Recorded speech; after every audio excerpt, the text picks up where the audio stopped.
For this project, I interviewed Sophie Bernstein, who is 17 years old and from Dallas, Texas. Sophie's favorite food is some combination of Thanksgiving foods, such as sweet potatoes, cranberry sauce, and truck sandwiches. I wanted to learn why Sophie might have a preference for Thanksgiving foods, so I asked her about any Thanksgiving traditions in her family. I learned that on Thanksgiving, her mom's side of the family gathers together to enjoy the holiday. She particularly enjoys her grandma's Jell-O mold, which is made from pineapple, cranberry sauce, Jell-O, marshmallow, and walnuts, and she said that she has helped make the Jell-O mold on particular occasions. These preferences seem to be some combination of sociocultural and cognitive behaviors.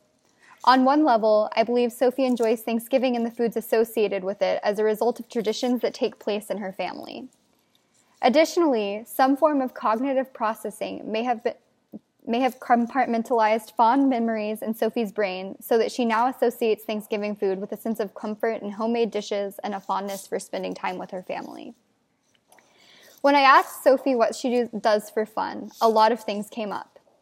Some of these things were reading, writing, painting, drawing, biking, and listening to music. I asked Sophie what she remembers about reading from an early age. She said she remembers going to the bookstore as a kid and her parents reading to her when she was little.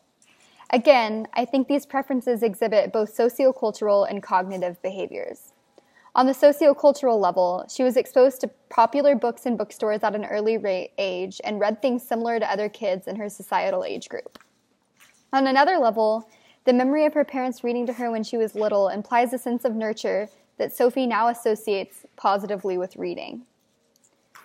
In terms of writing, I asked Sophie about any significant events that may have sparked her love. She said that in 6th grade, she had a teacher that really inspired her to love writing.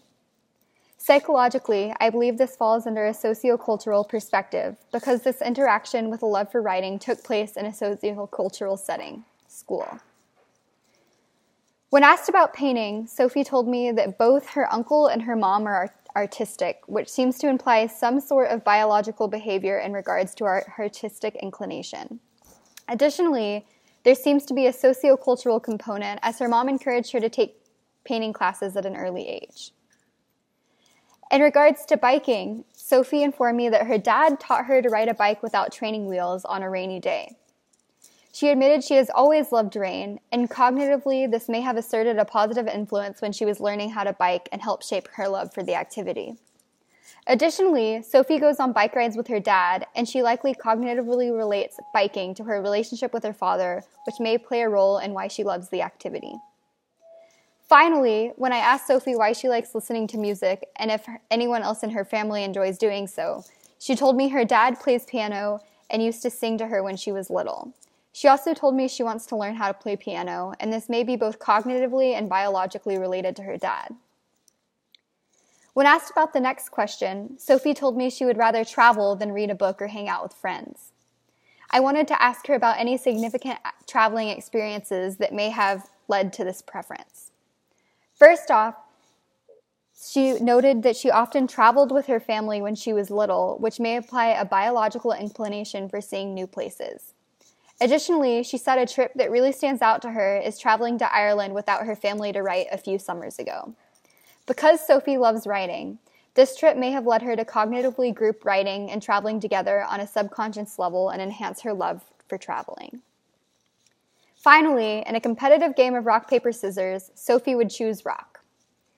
Although she admits she's not quite sure why and couldn't recall any significant examples or suggest that her family would also use rock, it may be cognitively related to her time in kindergarten when she was first exposed to rock, paper, scissors. She recalls thinking she would use the same object every time because no other kindergartner would expect it. While she claims she is not sure whether or not this is true, she speculates that she likely chose rock as her staple during her kindergarten years, and this might be why her brain cognitively uses rock now. Thank you.